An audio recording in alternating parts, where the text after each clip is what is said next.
والسلام على خير المرسلين وعلى آله وصحبه أجمعين.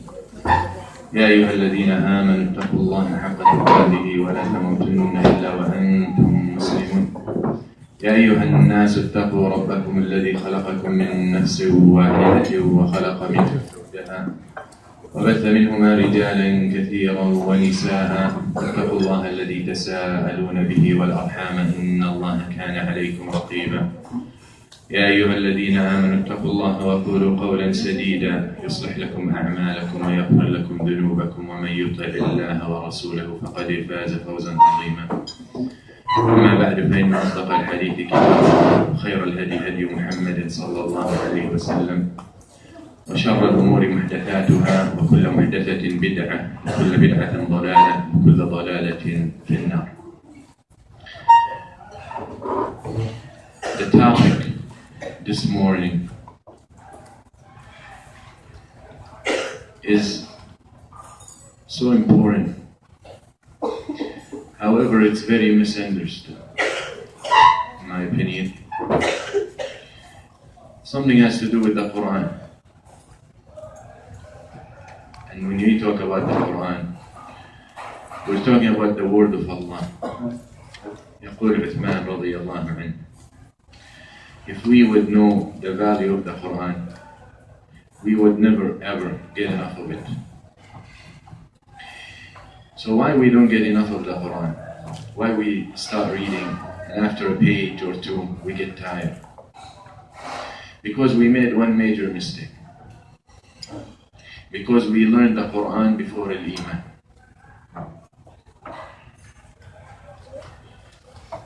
Umar radiyallahu anhu, Umar said, we used to learn Al-Iman before Al-Quran.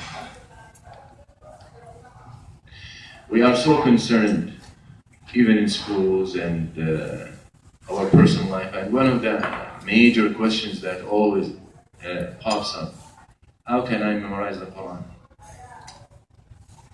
Until you understand that memorizing the Quran was never an obligatory. It's not an obligation. Memorizing the Quran is not an obligation.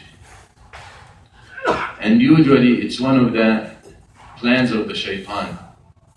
Allah Azza wa Jal says in the Quran, يا أيها الذين آمنوا لا تتبعوا خطوات الشيطان ومن يتبع خطوات الشيطان فإنه يأمر بالفحشاء والمنكر. O you who believe, do not follow the steps of the shaitan. And the shaitan has steps. And one of those steps he will reach to tell you to do the good thing. The shaitan يأمر بالمعروف. The shaitan يأمر بالمعروف. And that is when he gives up on you in the munkar. The shaitan, as he works his way down, he starts with you with the shirk. And perhaps he will fail with most Muslims.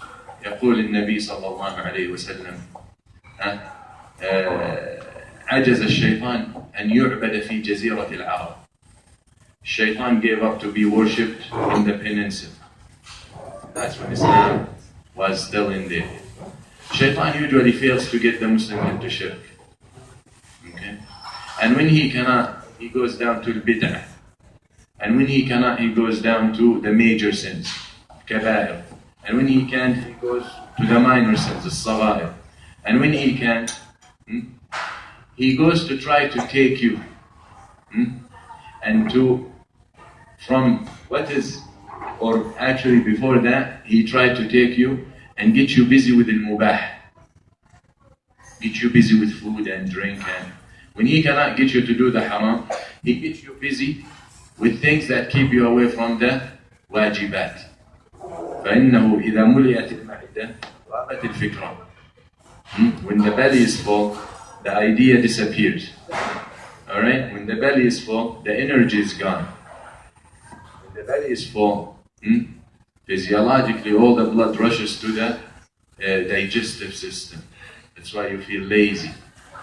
So he gets you busy with so much of that, so much drink, so much food, so much nonsense talk, so much just chatting, Let's chat, let's kill time.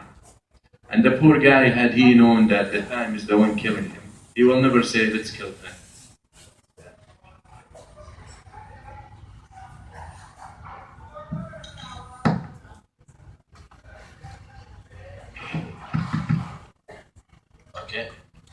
that is the shaitan, how he works. Sounds good? And the next to me, I don't need your confirmation.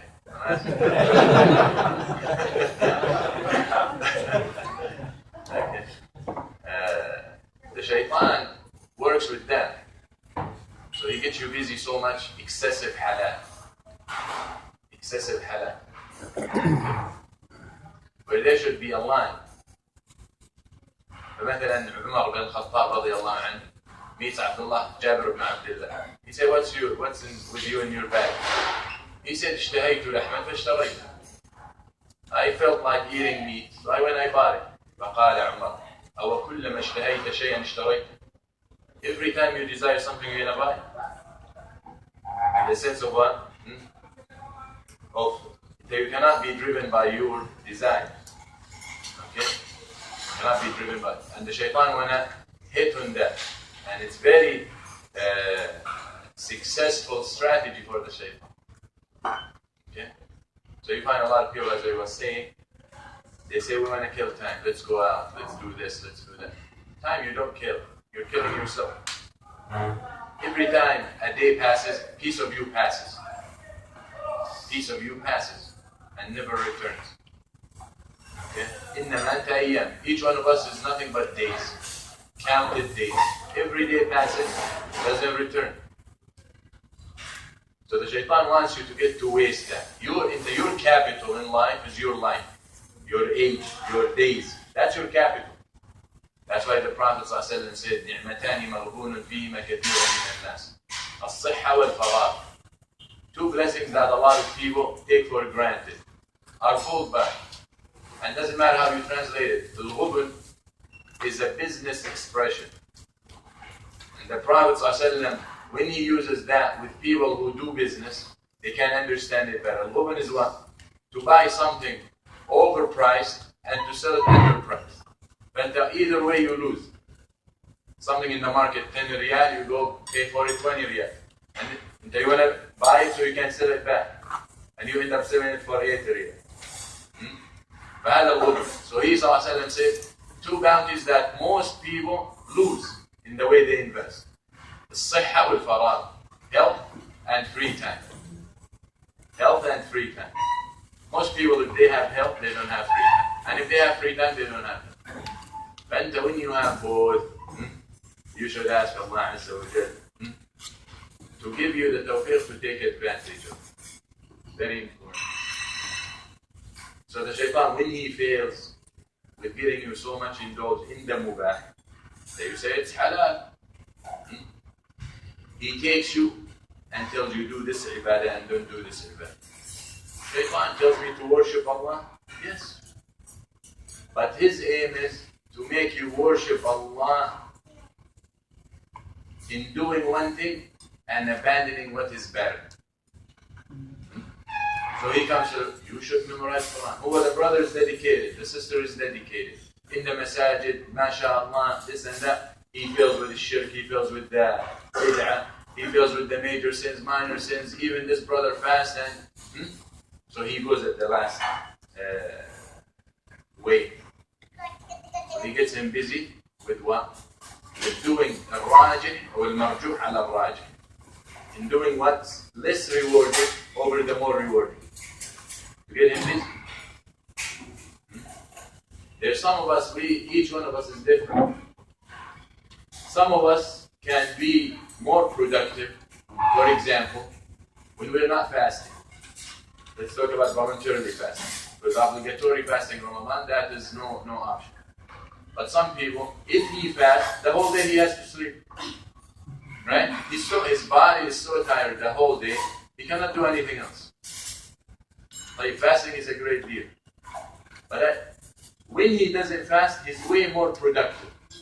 Even religiously and good deeds and bad, he's more productive.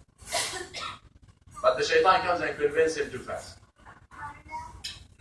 Ibn Mas'ud radiyallahu anhu said, Ibn Mas'ud was so much with the Quran. He said, when I fast, I cannot read Quran.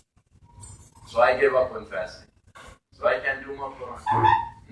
But each one of us, when you hear, one of the issues that we fail, I think, as dua or as people who preach the word, one of the things we fail is to understand that each one has his own capacity and own inclinations.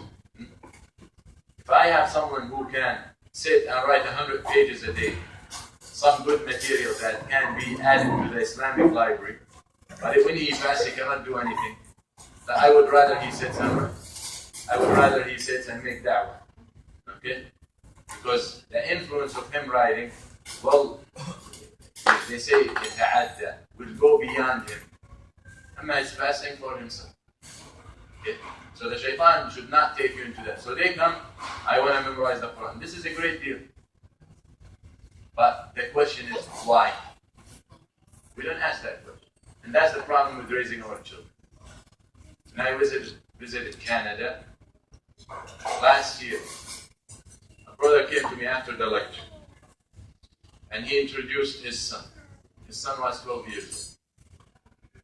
And he said he memorized the Quran when he was 7. I said, MashaAllah. Reminded me of Imam Ahmed. And now, and he memorized this book and this book, small books, in different ulum. And now he started memorizing Sahih Bukhari. And he finished a few chapters. And he was reading to me the Asanid and the Hadith. He said, MashaAllah, 12 years old. At this point he is. So I looked at him and I said, what do you want to do with all that? They're 12 years old. 12 years old is not young. Now it's very young, but after going through all that, you expect 12 years old to be... His answer was literally, I was devastated.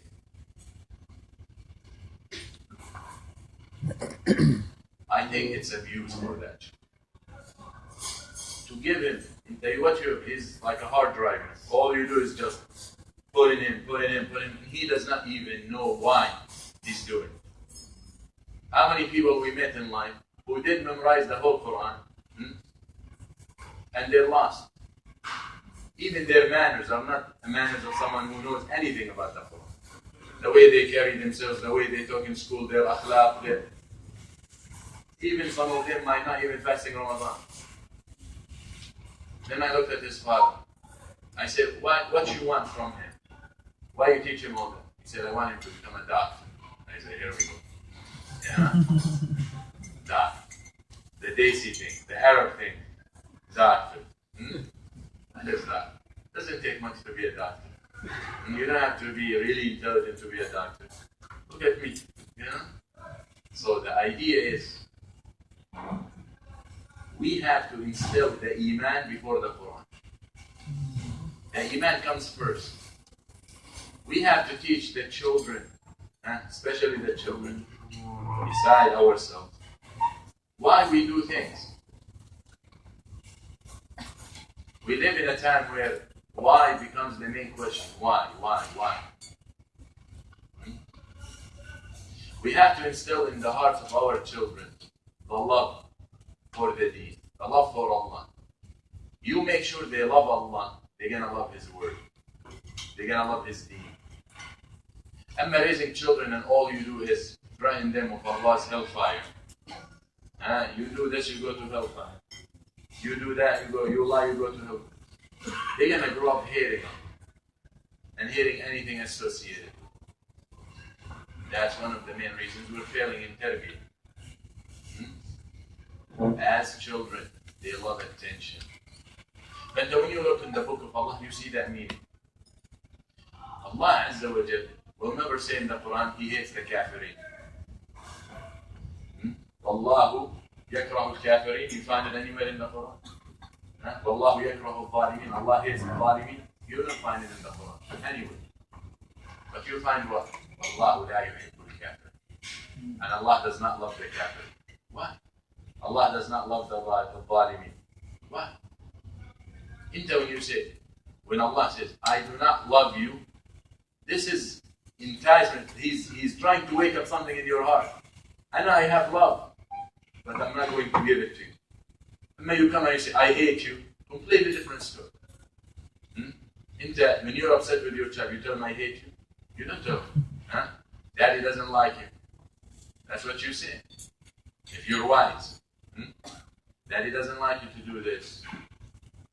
But you don't tell your child, I hate you. Never. Allah Azza wa Jal uses that with the people, with those who are aware. Allah la yuhibbul kafir. Maybe that will create something in the heart of someone, moves his heart a little bit. You know what? I want Allah to love me. If Allah say, I hate you, that will drive him away immediately. Okay? Allah Azza wa Jal uses that. And the Prophet sallallahu alayhi wa sallam learned that, and he used that with the Sahaba as well. Okay? So it's very important to understand that this concept. Iman before the Quran. Iman before the Quran. Get the hearts attached to the love of the deen. To the love of the deen. Love can do crazy stuff. The Prophet sallallahu alayhi wa sallam, many a hadith talks about love. So he comes to Umar, or Umar comes to him and says, Ya Rasulullah. They felt comfortable to address this issue. Ya Rasulullah, I love you more than anything, except myself. Umar comes to him, I love you more than anything, except myself. Nabi Sallallahu Alaihi Wasallam teaches us, if one of you loves his brother, he should tell him. So people, Allah don't talk about love of this Majnoon. Love is the driving force for everything. شوف العبادة, the worship, as the ulama said, have two wings, like a bird. One wing is al-raja, one wing is hope, one wing is al-khawf, is fear. فأنت when you fly, when you worship Allah, you have always to balance between al-raja, hope, and fear. You cannot go so much into fear, then you will despair. And you cannot go so much into hope, then you will not work. Because you, Allah Ghafur Rahim. So much hope, so much fear, oh Allah will never forgive you. So you despair. So you have to balance. Sometimes you have to go right, sometimes you have to go more to the left. Okay? You balance. You disobey Allah, to stop, you go fear a little bit more. You seek forgiveness, you go hope more. But then what's about the head of the bird? Oh, a bird with two wings, without a head. You know, that is not a bird. That is perhaps in your plate. The head is the love. The head is the love. It's the love that gives that force for you to continue. The love that gives that force for you to continue. Without love, you hate your life. You don't want to do anything. So when you hate your job, you wake up miserable. You do it, but you hate it. You're stressed out. And when you do something you love, show the difference between you love watching sports, 3 hours, 6 hours, and you say, wow, time passed so quick. Or maybe give you a different part, maybe most of you experience in your engagement time. You go to visit your fiancé, and you go at 7 after Isha, and you leave right before Fajr. Right? You say, wow, Allah, I didn't feel time. Why? Or you're so nice guy, you stand in front of a tree trunk and start carving a heart, and arrows and all that for 3 hours, right? And you never feel your feet are tired. You come to pray, the Imam reads 1 page, and you start huffing and puffing. Allah, the salah was too long. Love. It's all about love. Just the Prophet said, وَجُعِلَتْ قُرَّةُ عَيْنِي فِي الصَّلَاةِ. And the peace of my mind, and they say the coolness of my eye. As some said, when the tear comes due to sadness, it comes warm. And when the tear comes out due to happiness, it comes cold. So that's why قرة عين. ربنا وهب لنا من أزواجنا قرة عين. قرة عين هب لنا من أزواجنا وذرياتنا. قرة is cold. قر هو cold. So you ask Allah Azza wa Jalla to give you coolness of the eye, peace of the mind. So the Prophet said, in the salah is the peace of mind. Why? Because he's in contact with the one he loves the most. That's what you feel. When you sit with someone you love, that's what you feel. You don't even feel time. So that is what we need to focus on. Rather than fear. Fear is important. But fear is never a driving force. It's love that is a driving force. That's what we need to instill in the hearts of our children. Make them love Allah. So here Umar tells the Prophet sallallahu alaihi wasallam, Ya Rasulullah, you are more beloved to me than anything but myself. So the Prophet sallallahu alaihi wasallam said, not yet. You will not reach the Iman until I'm more beloved to you than yourself. So Umar, when he heard that, immediately said, Ya Rasulullah, now you are more beloved to me than myself. Someone might have a problem. How could in a minute switch? It only took a thought. Your nafs, Umar looked and he looked at himself. He said, my nafs is what drives me to hellfire. Your nafs wants you to do the haram. And this man, Muhammad, sallallahu alaihi wasallam, in front of me, is the one Allah chose to take me to heaven. Out of justice, I should love him more than myself. So he said, Ya Rasulullah, you are more beloved to me than myself. Loving oneself is natural. Instinct. Allah created everyone to love himself. Loving others is conditional, based on circumstances. Okay? So when Umar loved himself, that was natural. Then when he looked at the Prophet ﷺ and what he brought to him, he realized that he's more worthy of that love than himself. Okay? Love is so important. And the Quran teaches us that. The concept, as I was mentioning yesterday, the concept of changing perceptions.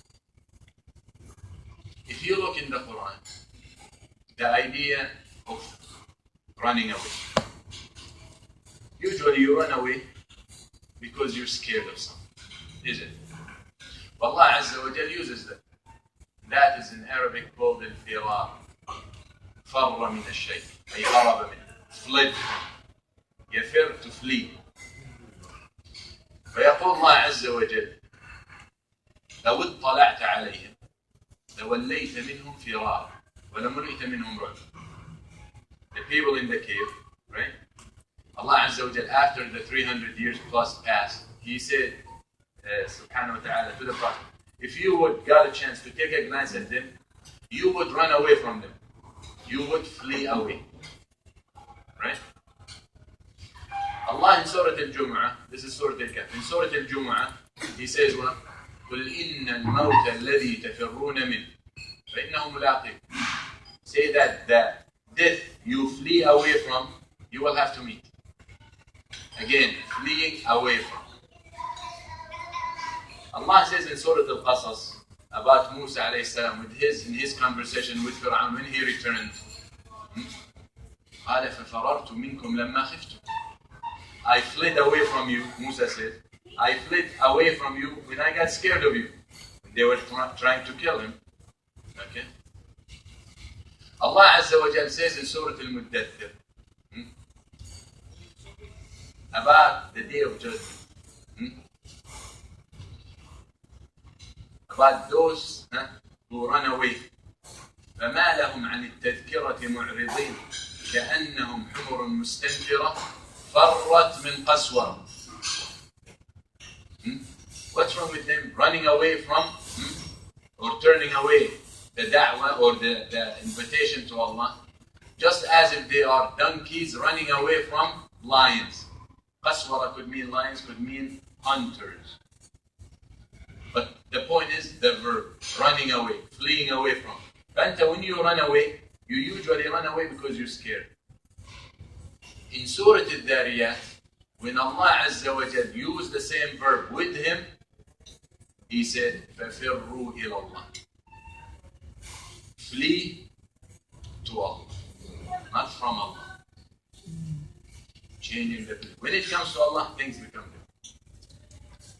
فأنت, you fear from something, that's why you run away. You fear something, you run away from it. But when it comes to Allah, when you fear Him, you run to Him. Because you cannot run away from Him. So Allah Azza wa Jal tells you, you scared of me, run to me. I comfort you. And at the end of the day, you have to be realistic. يا معشر الجن والإنس إن استطعتم أن تنفذوا من أقطار السماوات والأرض فانفذوا لا تنفذون إلا بسلطان. Allah addresses the jinn and the ins. If you can escape, the limits of the heavens and the earth, the borders of the heavens and the earth, then go ahead.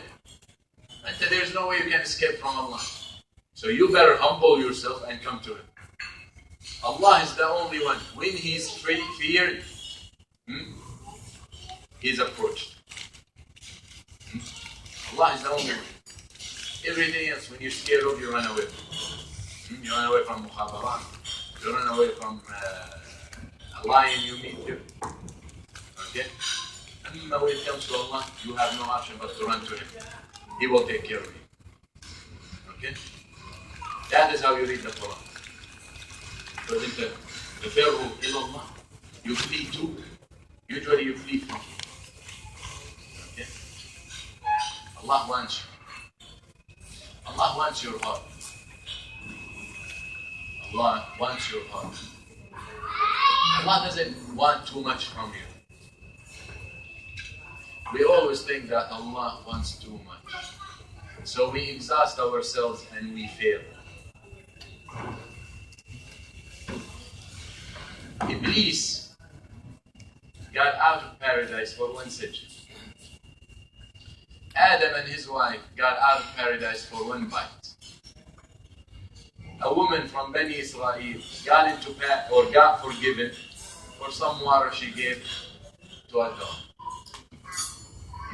A man who removed a tree branch off the road so people don't get harmed, شَكَرَ اللَّهُ لَهُ فَغَفَرَ لَهُ. Allah wanted to thank him, so He forgave him his sins. Very small things. Allah doesn't want much. Allah wants this. That's why when you read the Quran, you read it with this. When you make sujood, you make sujood with this.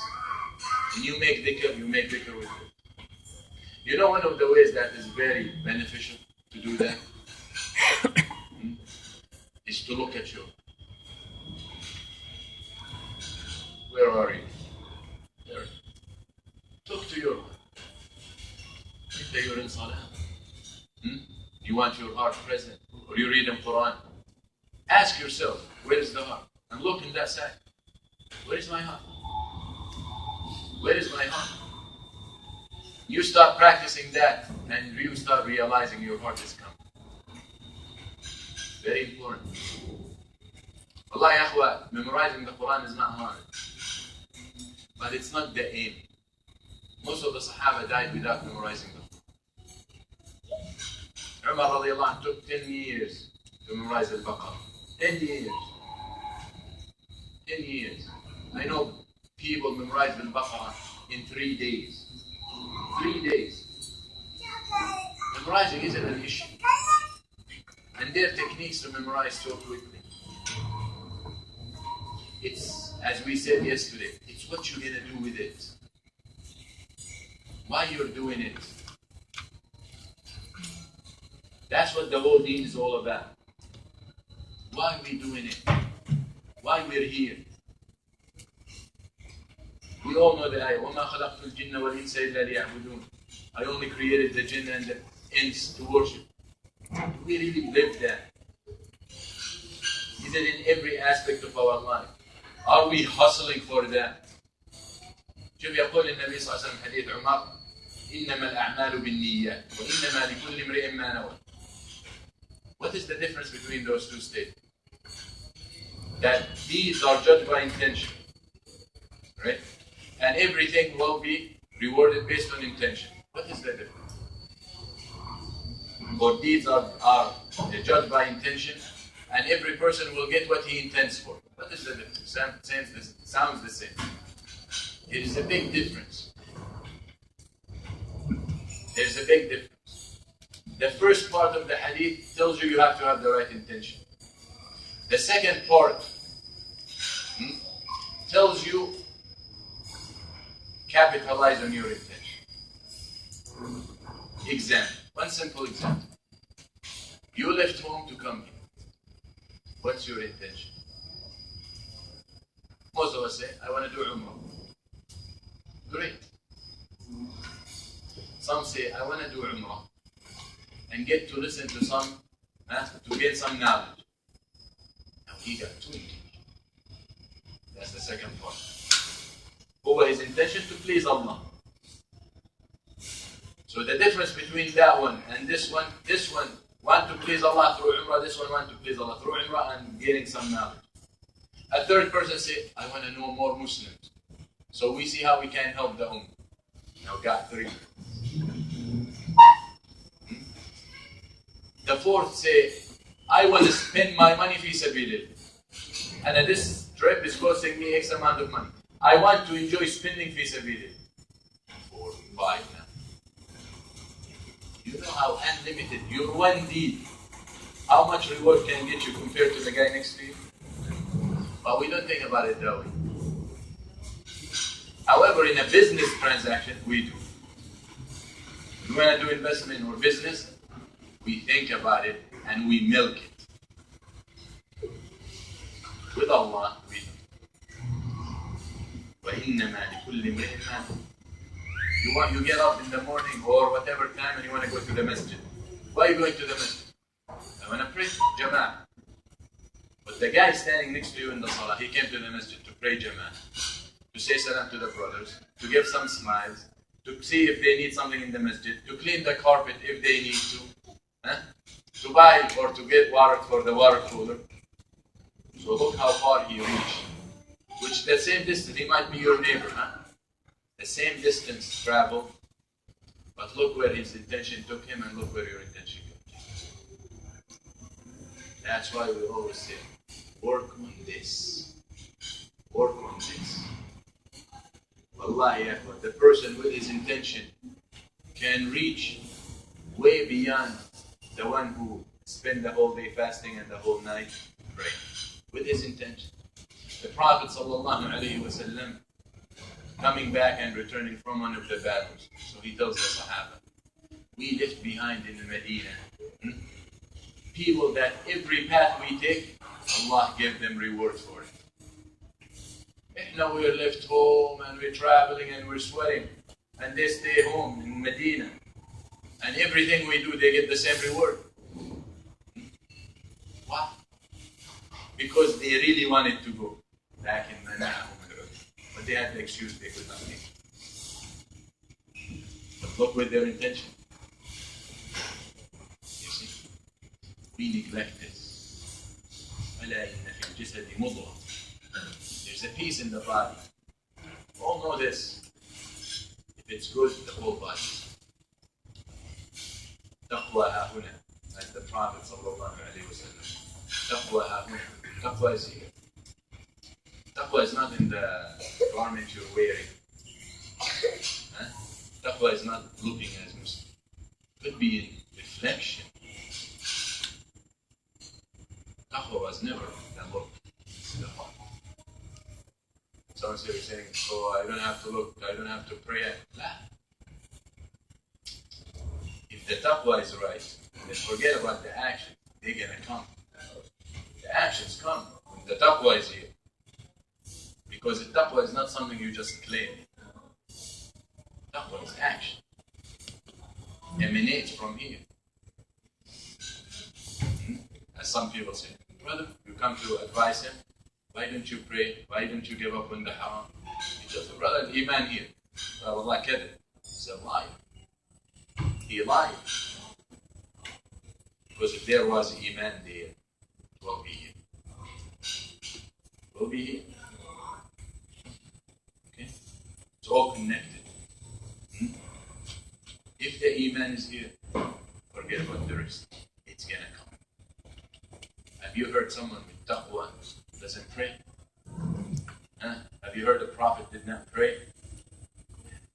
The taqwa is right, everything else comes. Abu Bakr or Ali, different narrations, said, لو علمت الله تقبل مني عملا لاتكلت به. If I know that Allah accepted from me one deed, I'll be set.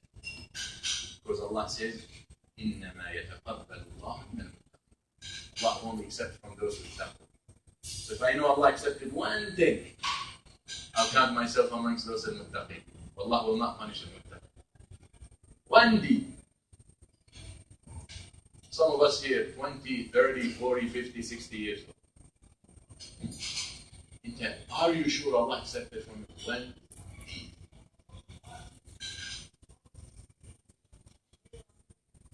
And someone stand up and say, I'm sure.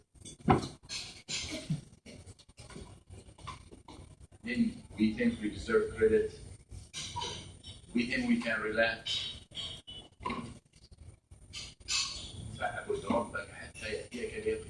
Allah tells the Prophet, worship your Lord until death comes. You have some groups within Islam, some knuckleheads, who tells you until you reach a point where you don't have to worship anymore. Worship is for the layman. But he reach a level of wilayah that he doesn't have to worship, right? And he might even do the haram in front of the people to show that he's out of the taklif.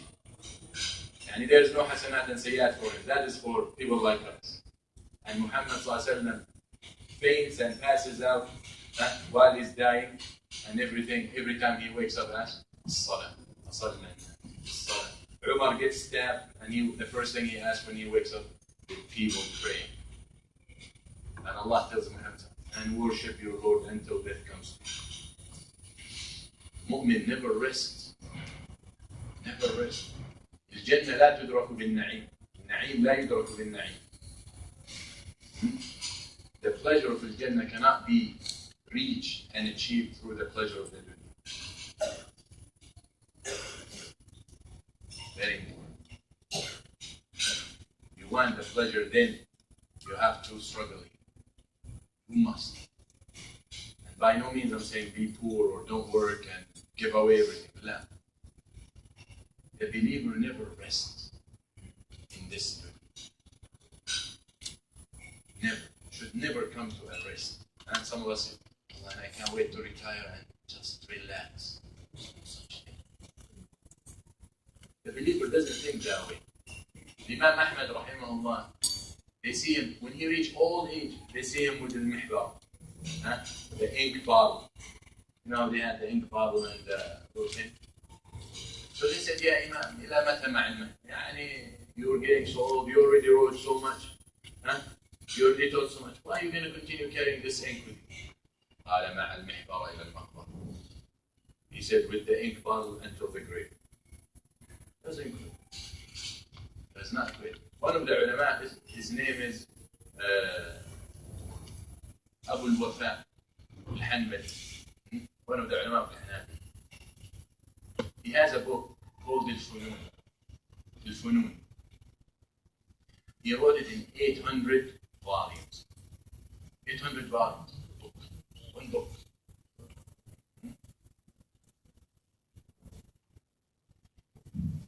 He used to, instead of eating bread, he will eat the crumbs. Oh, he will not eat bread. So when he was asked about that, he said, I measured the time between eating bread and chewing it, and just the crumbs. I was able to save time to read 50 ayat. His sister says sometimes he'll forget to eat, that she will put the food in his mouth while he's doing his work. He said that Ibn Aqib, his name is Ibn Aqib, Al-Wafa Ibn Aqib, he says, when I get so tired from writing or reading or whatever, I'll lay down. But mine keeps working. So by the time I'm ready to get up, I already have something to write. Imam al-Tabari, rahimahullah, sahib al-tafsir, he came out to the students. He said, who helps me in writing tafsir? Who helps me? But you need someone to help you. They said, how many pages? But they know him. How many pages? قال في 30,000 صفحة. 30,000 pages. قالوا, we die before we finish. This is أفنى الأعمار. قال إنا لله وإنا إليه راجعون. ماتت الهمم. The ambition and determination are dead. So he wrote his tafsir in 3,000 pages. Today, tafsir al-Tabari, one of the print, you get 20 volumes for his tafsir in 3,000 pages. And all his tafsir, asani. Everything he mentions with this. So imagine he got the help for 30,000. You see how much ilm we lost? He comes out another time, he said, who helps me writing history? They say, how many pages? He said, 30,000. They say, too much. So he writes his history in 3,000 pages. Some of the ulama forgot. You know what forgot? Because they got so busy with it. They forgot. They literally said, we forgot. They forgot to get married. Imam al-Nawawi never got married. Ibn Taymiyyah never got married. So I'm not telling you to get married. But the point is, look at the Imam. When they had those determination, look what Allah did to them. Look how Allah made things easy for them. Uthman bin Affan, in one rak'ah, he recites the whole Quran. In one rak'ah. And some will wonder, how could he do that? I know people, personally, who did. But we do it in the winter. In the winter. When Isha is early. You don't do it in the summer when Isha is at 10 o'clock. And then you have it up. You're well trained or versed with the Quran. You finish it in 8 to 10 hours. Shafi'i rahimahullah has reported, used to recite the Quran 60 times in Ramadan. One in the daytime, one at night. It's not a big deal for them. But again, Allah put barakah in their time.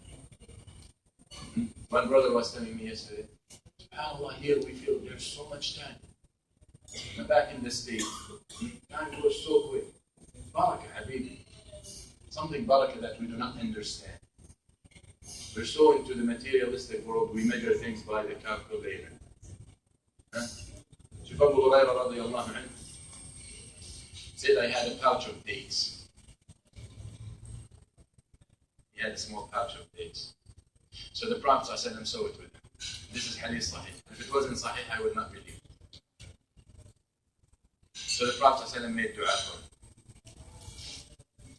So he said, I ate from it until the Prophet ﷺ died. And I ate from it until Abu Bakr died. And I ate from it until Umar died. And it ran out in the time of Uthman. Small time. Barakah. These things for some people, this guy from the Stone Age telling us, it's all about the Iman, you remember? We all read the Quran. It's all about the Iman, whether you want to believe it or not. If you believe there is Allah, you won't believe these small things. If you believe this universe, and the architecture of this universe, and the accuracy in everything, you won't believe this. It's all asbab. It's all means. Why dates run out? Because if there is 50 dates in there and you eat one, there's 49 left. That's for you and me. These laws do not rule Allah Azza wa Jal. These rules do not control Allah Azza wa Jal. He is the one who created it. Ask the fire that Ibrahim was thrown in, alayhi salam. Why it didn't burn? Did you believe in that? Ask the knife that went over the neck of Ismail, didn't cut. Why it didn't cut? Don't you believe in that? These are asbab, means. Don't matter. Allah Azza wa Jalla says, وَفِي السَّمَاءِ رِزْقُكُمْ. In the heavens, your sustenance. But work is here. Money is here. Paycheck is here. Asbab, all means. Always look after Musabbib al-Asbab, the one who controls all means. Attach your heart to him, because attaching your heart to the means is shirk. Attach your heart to the means is shirk. يقول ابن عباس, he said, لو قال الناس, if someone will say, لولا الكلب لسرق البيت, قد أشرك. They would say, hasn't been for the dog, we would have been robbed. That is shirk. We always say, well, alhamdulillah, I had the alarm at home. The alarm will protect my house. Good luck. It's the alarm. How many people have alarms and they still got robbed? And then by the time the police shows up, and the guy took the stuff he wants and he left. Always Allah. Make Allah Azza wa Jal everything in your life. And you won't regret. Allah wants your heart. Allah wants your heart. And the Quran is full of these messages. Talking about the Quran in a matter of 45 minutes isn't fair, is it? But the point I wanted to focus on is the Iman before the Quran. The Iman before the Quran, especially with the youth. There's so much we want our kids to memorize the Quran. What we do? They end up memorizing the Quran. Now we put it in their head as it's a prestige. Dunya prestige. Dunya prestige. So هو حافظ, as they say حافظ. Even if you look in Islamic tradition, حافظ was not used for someone who memorized the Quran. Hafiz was not used with someone who memorized the Quran. Actually, you look, someone who memorized over 100,000 hadith, that's what we used to be called Hafiz. Hafiz ibn Kathir, Hafiz ibn Hajar. Wasn't memorizing. The Quran was, everyone should know. Wasn't a big deal. Okay. But now it becomes Hafiz. And it becomes on the business card. He must put Hafiz. Right? Very sad. Very sad. We did not teach them why he's memorizing. We're destroying them. We're making them use the deen for their dunya. Shouldn't be like that. Shouldn't be like that. Sufyan al-Thawri, one of the great ulama, his mother told him, and I'm going to do tailoring, and I get to spend on you to learn. But she gave him a very nice advice. She told him, every time you learn 4 lines, you write 4 things, check yourself, are you getting better with Allah? If you're not getting better, quit. How many lines have you written from what you heard so far in this trip and before? How much has it changed? That's what matters. How much am I changed? Umar radiallahu anh said, we used to learn 5 ayahs. Put them into practice. Make sure we know everything about them. Make sure we understand them.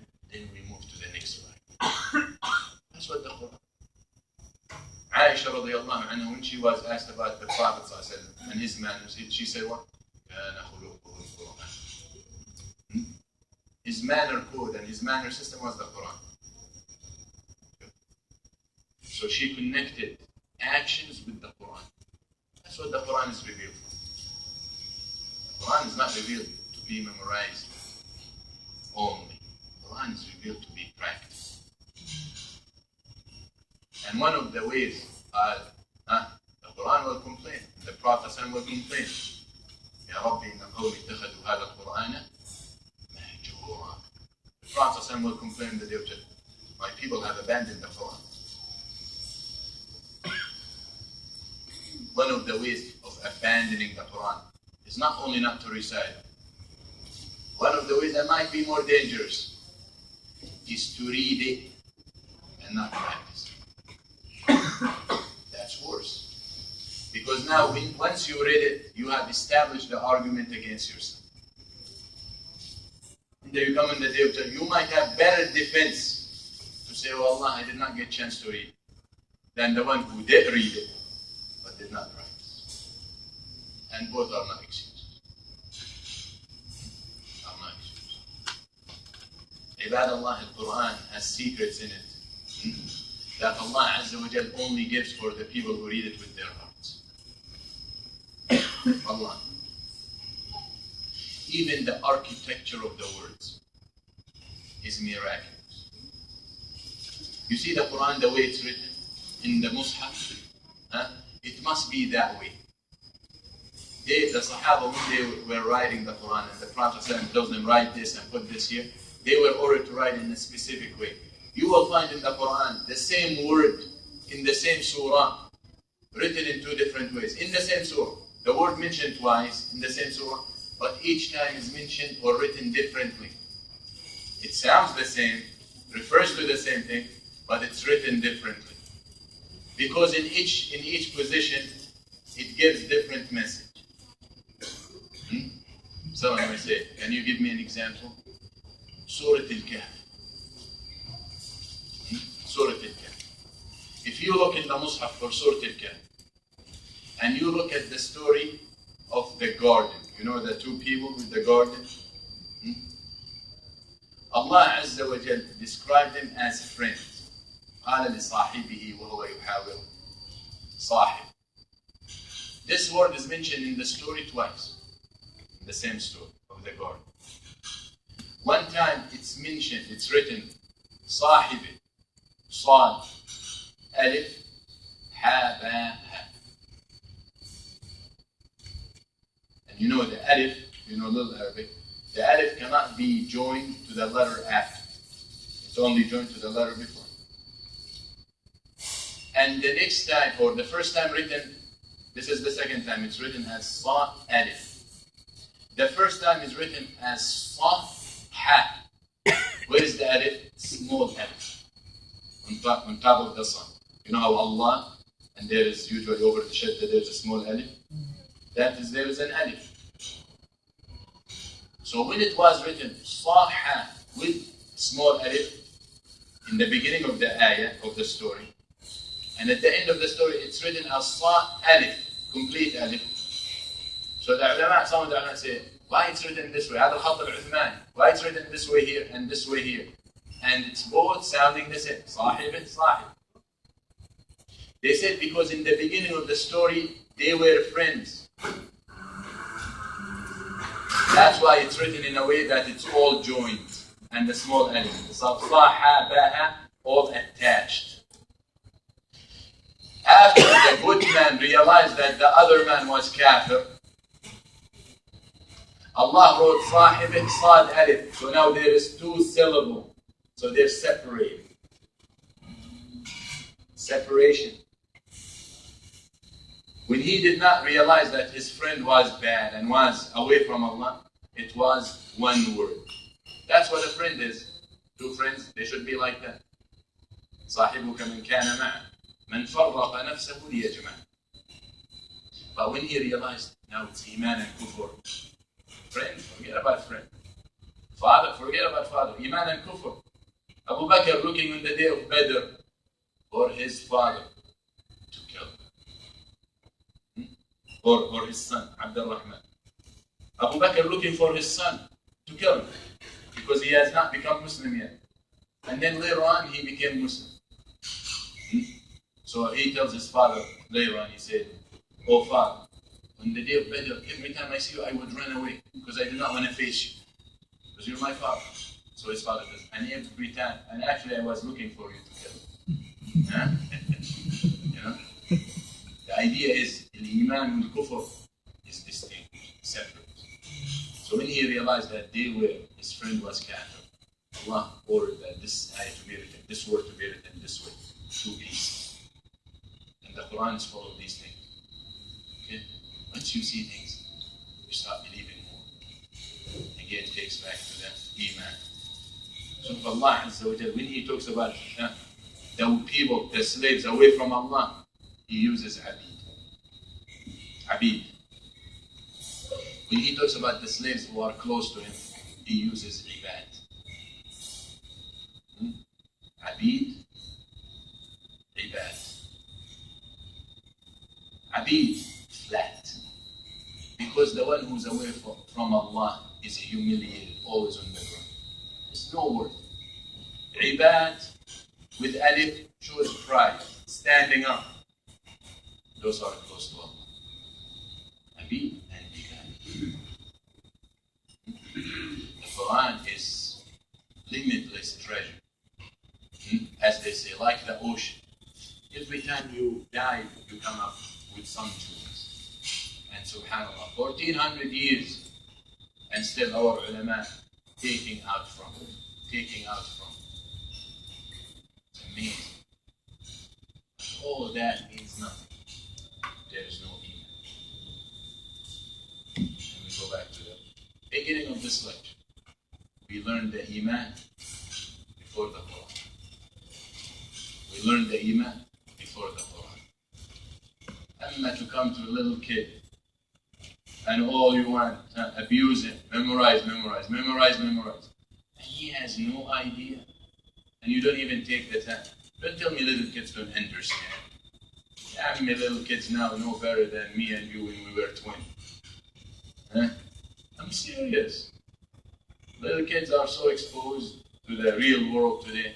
We cannot control it, we cannot deny it. They can't understand. And one of the ways you know they can't understand, look at their questions. They ask you the strangest question. About Allah, about this. Some brother tells me that when he took his son for the first time to the masjid, and always tell him the masjid is the house of Allah and this and that. First time they walk in and he sees the imam doing it, he said, Dad, is this Allah? Because it's the house of Allah, The kids think, and we should not undermine their intellect.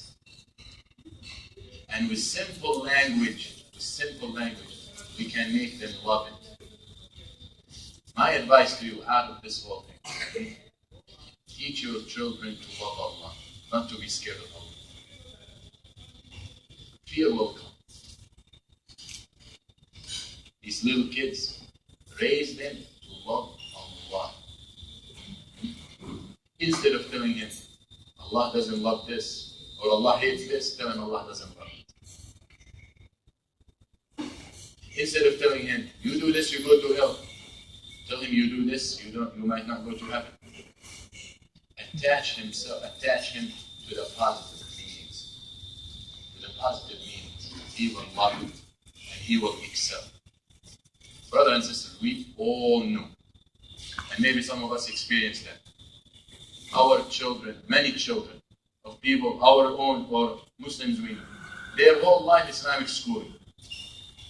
Maybe some of them homeschooling. And once they get to college, what happens? This is the reality. Allah, this brother calls me, a doctor, calls me crying like a baby. And I'm at work. I said, what?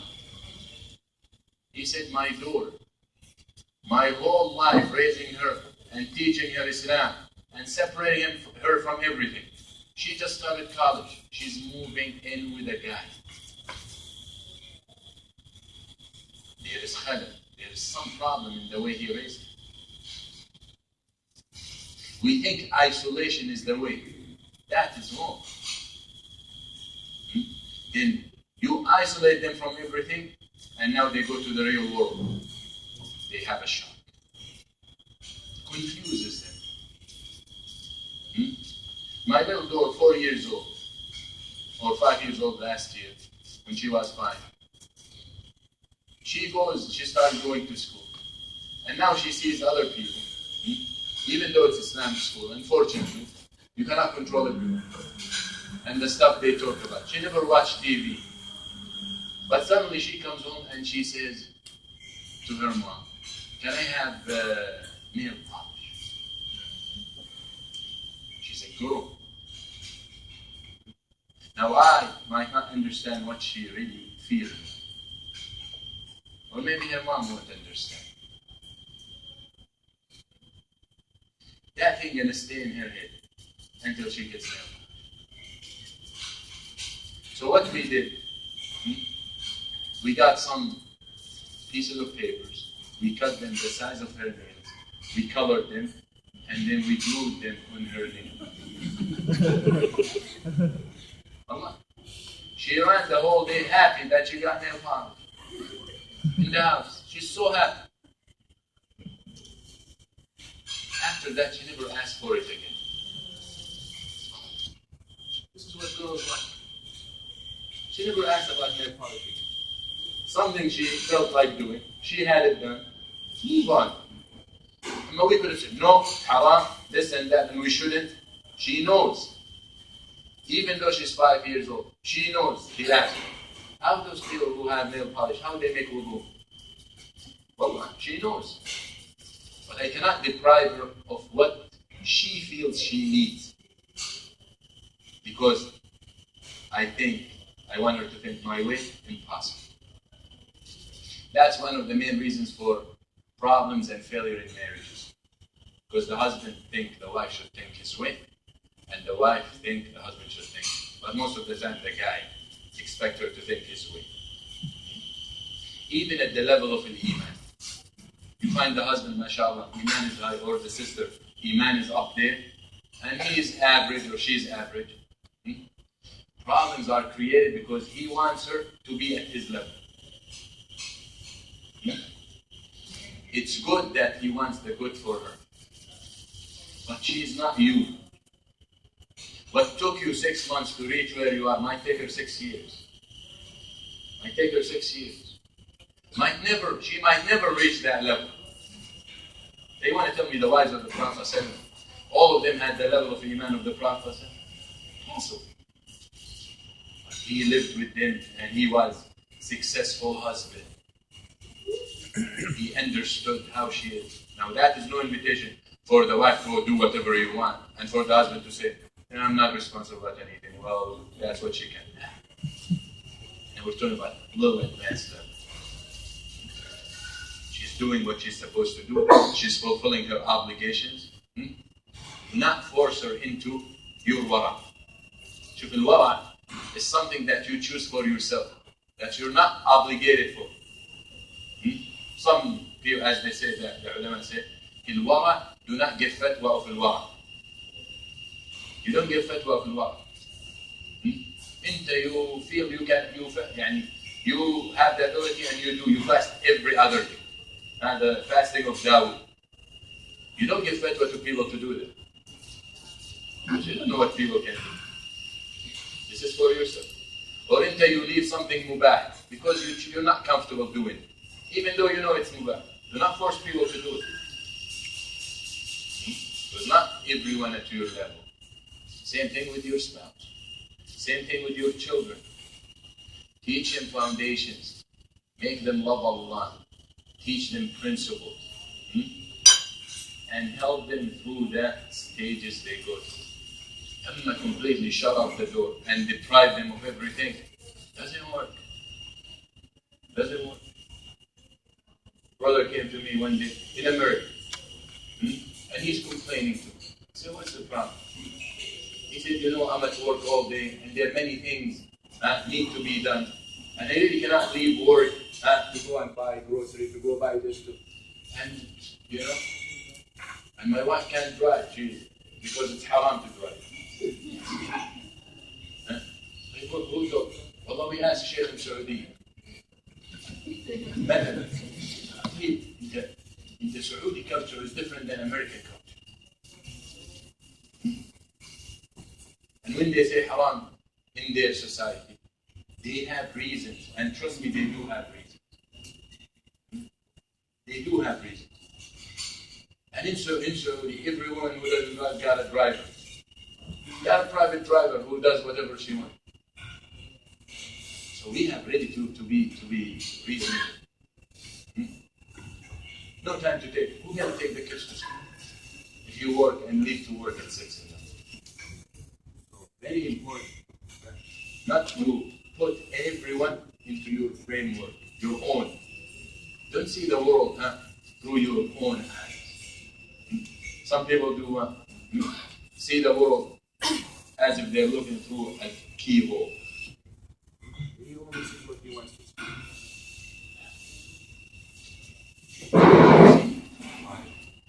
And Islam has variety. Huh?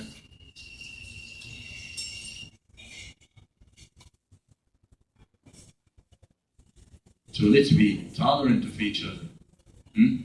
Let's let the people who have knowledge and who have the experience in these things help us out.